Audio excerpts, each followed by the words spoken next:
Hey guys, GeneralMalice here, and today we're going to be going over my Frankensaber. So, if you saw my last video, you saw that I got a Frankensaber sent to me from Ultrasabers. This was a part of my promotion that I received for making a purchase of a minimum $1,200 to receive the final tier promotion prize, which was a Frankensaber that they build. Now I went ahead and I paid for an additional upgrade to have the diamond board placed in there, and this is the result.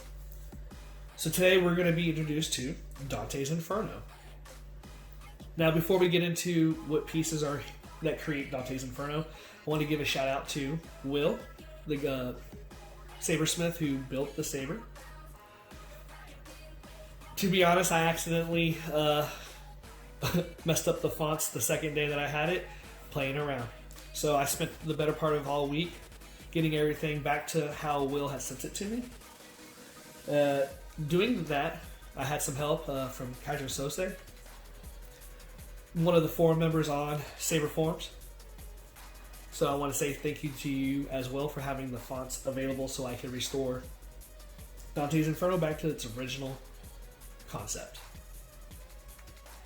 So let's go ahead and talk about what we have sitting in front of us today. So as you can see, it is a tri-LED emitter. So we're going to have the Flamberge LE emitter. Now it's very beautiful. I love having that finish that it has on there. You know, it looks like it'd be nice for weathering, which I'll probably end up doing so that it gives it more of that distressed look for its theme. We also have the Dominicide claws that you would normally see on their single hilt staff. These claws are wicked. Now, the Flamberge original emitter, very nice. Sleek, kind of hug the blade a little bit more.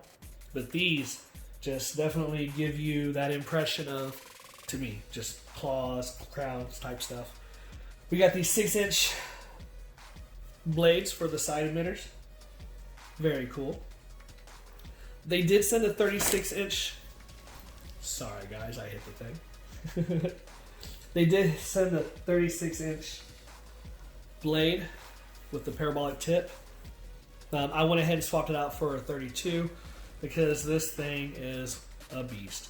Not by the fact of handling it, but just the length in general. I'm 5'7", and it's pretty long. Alright, so let's continue. So we're going to go ahead and come down here. We have a Grandmaster switch, and this one's been modified to include an additional LED. We're going to have a Dark Menace emitter. I'm sorry, Hilt. Now it's pretty neat because it looks like they swapped a couple of things. So this is normally there. This is not. This is normally not here, and it would be on one of these spots. This is still now an LED.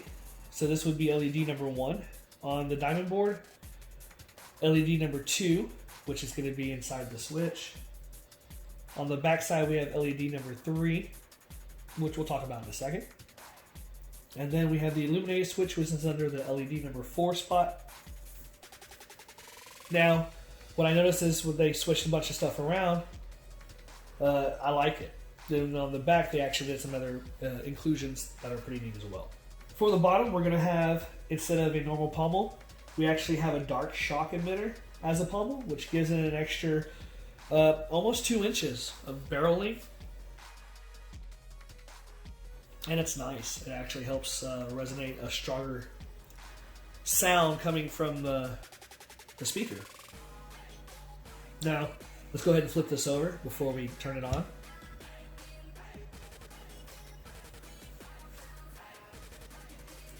So on the back, it's pretty much still the same. A couple of things that they did was, this is the LED number 3 that I was speaking of earlier, and it's in a red. recharge port, which is active, very nice. You don't have to take out your batteries to charge. You do have to remove the pommel emitter here to gain access to the card so you can add fonts and stuff. Not an inconvenience. It's pretty easy to get to. They went ahead and added this extra plate here with the rivets. I actually think it's pretty neat. I don't think it holds these two together, but I could be wrong. There could be something threaded there. As far as the construction, it is solid. Nothing ever comes out when I actually spin this. I've been using it in my left hand to build up arm strength.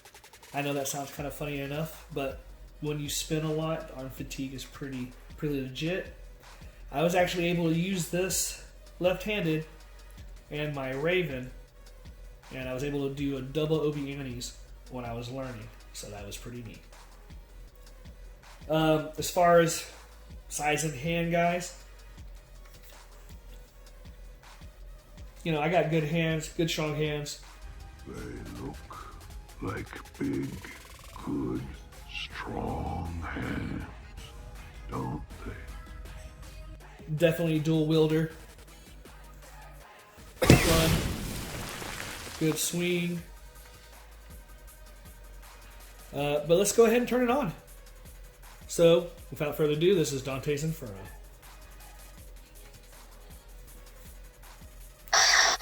Oh, sorry. I had it on a different one. Alright, that's Son of Darkness. That's still fun. My bad. Let's try this again.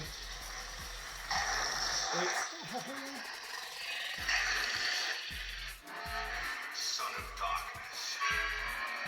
That's what I get for not checking my fonts.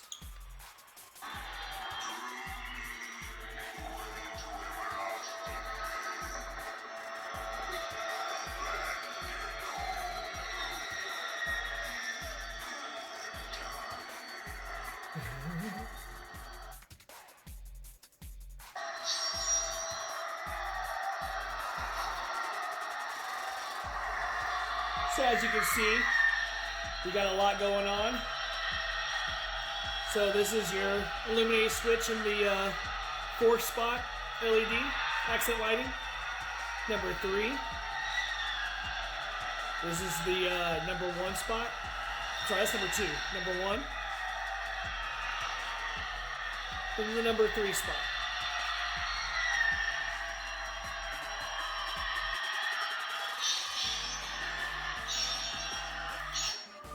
Oops, sorry.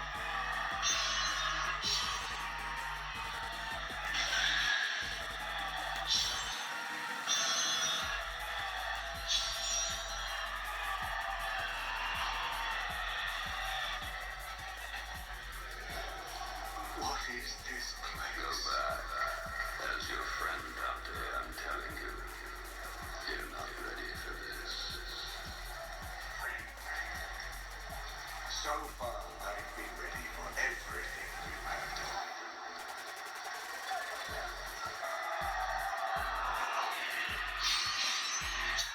Mercy and justice disdain them. Let us not speak of them. Mercy and justice disdain. Their punishment is the denial of paradise. And such are the sorry souls who live with neither infamy nor praise.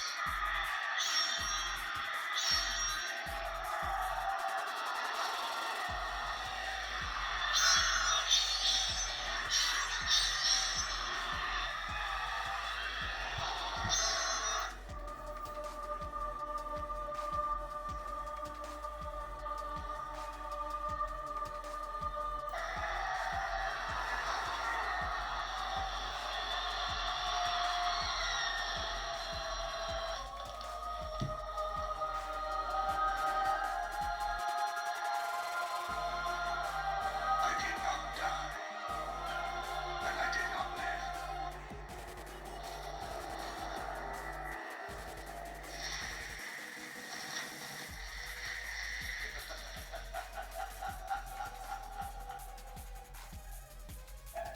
Now, guys, I didn't show you any of the spin fonts and some of the other things that would require me to change camera angles.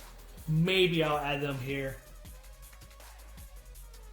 But besides that, I love this. This thing's great. It's exactly what Ultrasabers is known for as far as Frankensabers. Definitely would be doing this again once that promotion comes back out. I enjoy it. And that's just me. So if you have any questions, comments, anything like that, I learned a lot this week about the diamond board from Ultrasabers. I learned how to configure it. I learned how to use its setups, figure out what error issues, and how to get around some of the limitations of the LED accent lightings and stuff like that. Not limitations, but how to get them all to fire and everything like that. Basically, not knowing anything, I've learned a lot. And hopefully, I can help that in future videos. If you have any questions, I can definitely do a Ultrasabers review of their software and how to go ahead and add their configurations and stuff.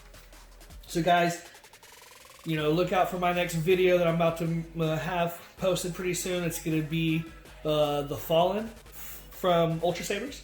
I actually happen to have one of each of their version. And then I have a special surprise that I have that I'm going to do with that. Also, look for some of my other videos coming out. Guys, I have so many sabers coming from so many different sabersmiths. Plus, I'm probably still going to do a once a month Ultrasabers mystery box opening of at least 4. Because, I don't know about y'all, but I like opening packs of stuff.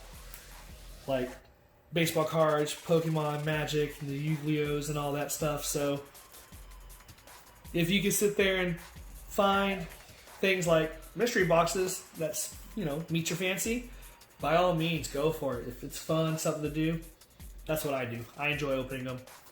So guys, this is GeneralMalice. Again, if you like what you watch, hey, just hit subscribe. I think when I get to 100 viewers or subscribers, I'm going to do a giveaway. Probably a Saber. One that we've been working on. So, guys, check that out. I hope you liked what you saw, and talk to you next time.